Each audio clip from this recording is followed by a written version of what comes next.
Hey everybody, it's Chris from 3 Day Weekend. Guess what's back in the shop? We got our Chevy Cruze with that 1.4 liter turbo. Got a coolant leak. We're going to take a look at that one today.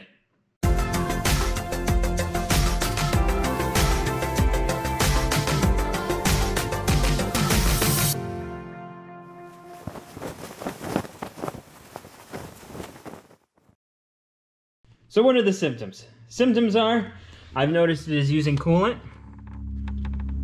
There's hardly any left in there. And we can smell coolant whenever I come to a stop, almost immediately. And that's with the windows closed, which means it's getting sucked into our climate control system. And the intake is right there for that. So it is coming most likely from the engine bay and getting up in there. Close inspection found signs of coolant leaking all over the transmission. So that would be where it's coming from. And above the transmission is this water outlet assembly. And they are known for bad seals between that water assembly and the actual head. So I've got a new one. I already ordered it. We're gonna put this on. Pretty simple job. 3 bolts hold it into the side of the head. We've got a rubber seal right there. We've got our sensor and a bunch of connections for the water hoses. And that's pretty much it. So let's get to it.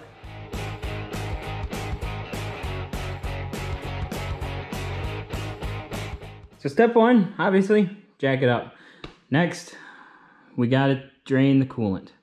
Drain the coolant, I'm going to be lowering this section of the panel. We can kind of bend it out of the way because there is a drain plug right up in there where I can attach a hose to it and unscrew it and drain the coolant out and keep it relatively clean.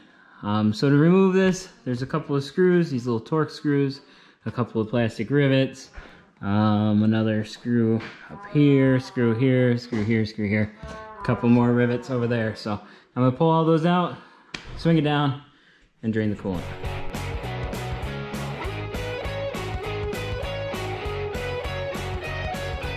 So that's all we need, and that's enough to flip it down. And you can see that's where we're gonna attach my little hose, and then this just unscrews, and we can drain out the coolant that way.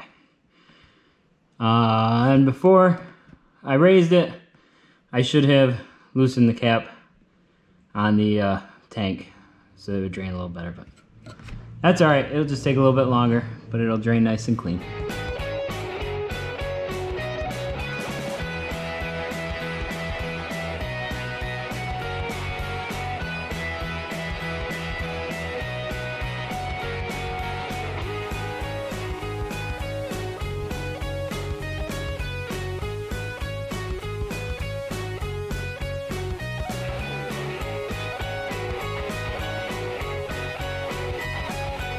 It's done draining, but there is no way that that's all of the coolant inside of this engine.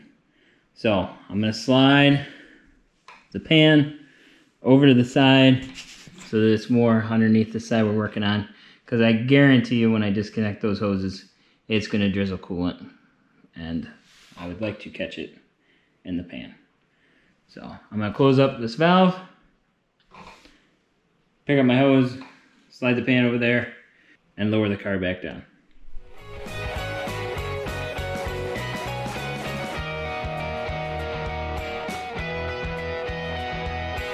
Just putting these pins back in. This one is a small one. I took these 2 out, but they didn't need to come out, but those are bigger ones.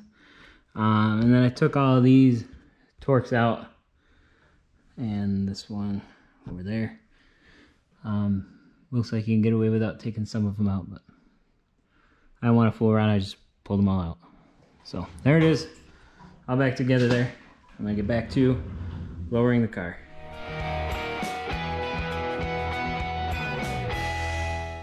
Time to disconnect some plumbing. We've got this one here, which we just pull this out and it will pop off. Clamp on this one, clamp on this one, clamp on the back side, and an electrical connector way down in there too. And like I said, it is most likely going to leak coolant everywhere. So I've got my pan right down underneath the spot.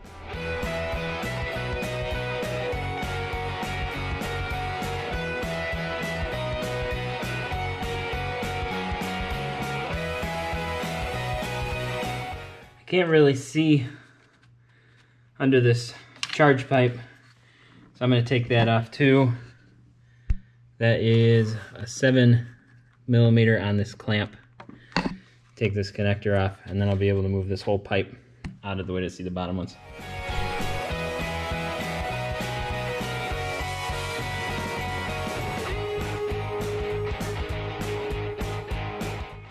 Alright, now I can see this bottom clamp for the last hose, and I can see this connector right there.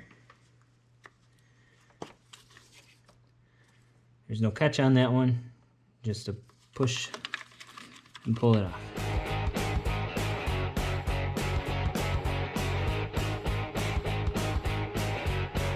Careful with this one, I can see the coolant is right there. So that's it. I've got 3 8mm bolts going into the head. They're actually inverse torques, but we can sneak them out of there with an 8mm.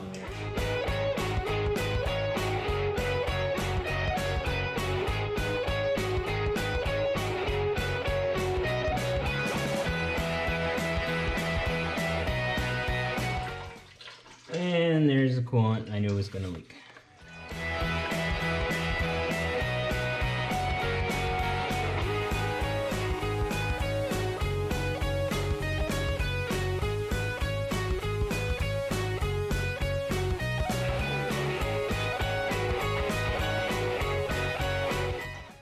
There we go. Old one is out.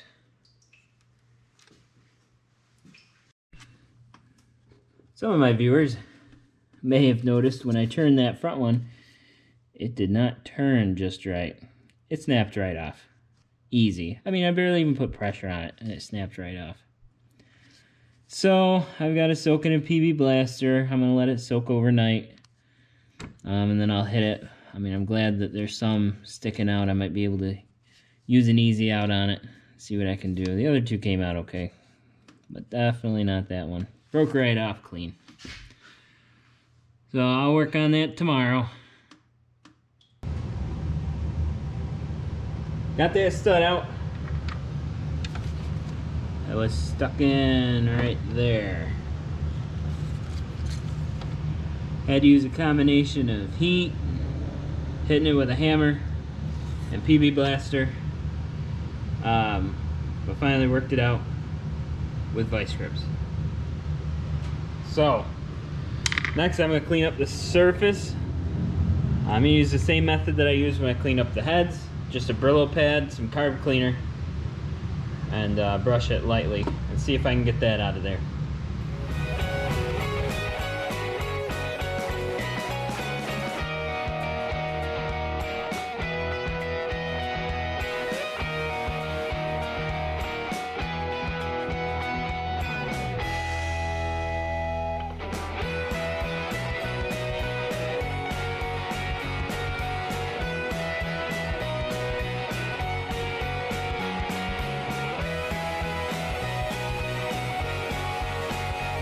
I got that all nice and shining now.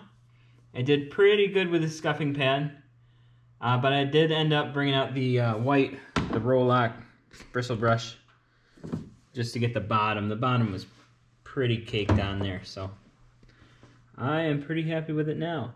I'm going to install the new water outlet, torquing all 3 of these bolts to 71 inch-pounds.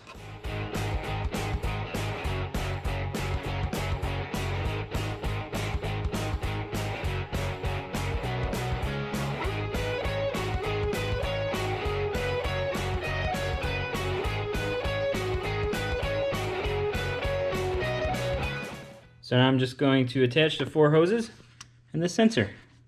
1 hose there, big one there, smaller one there, and the top one.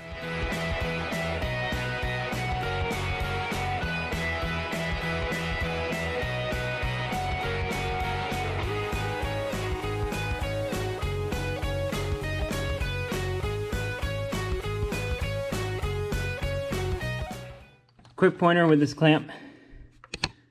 Make it face down and away because this clearance is really tight for your charge pipe. And then there's the other clamp that has to go on to hold that on. So just keep these off to the side so you have as much space as possible.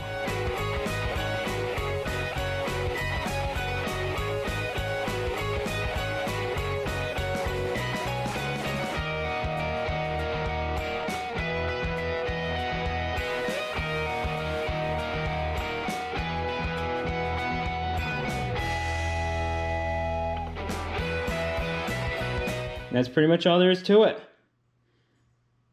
If you haven't done it already, make sure you close your drain valve on your radiator. And I'm just going to fill it up with coolant until it won't take any more. Run a few heat cycles, top it off, and we are done. So I have the reservoir full, but I know there's still air in the system. Probably a lot of it is in the radiator. So the radiators on these actually have a screw to bleed them out. Let me see if I can show that to you. See that guy way in there at the end of my screwdriver? So I'm going to turn that like you're unscrewing it.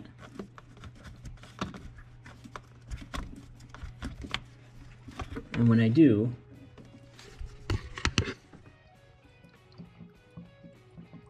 it's taking more in because now it can fill up the radiator. So I'm going to keep doing that until I get coolant to come out of the radiator, or until it stops taking more. So that's it. We're done. Did a test cycle. It's not leaking. I'm just going to keep an eye on the reservoir, make sure we keep this full, because I know there's still going to be air in the system, and it'll just take a little bit to purge out on its own. So thanks for watching another video by 3 Day Weekend. Hopefully that helped you out a lot. If it did, go ahead and give us a thumbs up. We appreciate it. Go ahead and subscribe to our channel, and stay up to date with the latest videos. All right, have a good one. We'll see you later.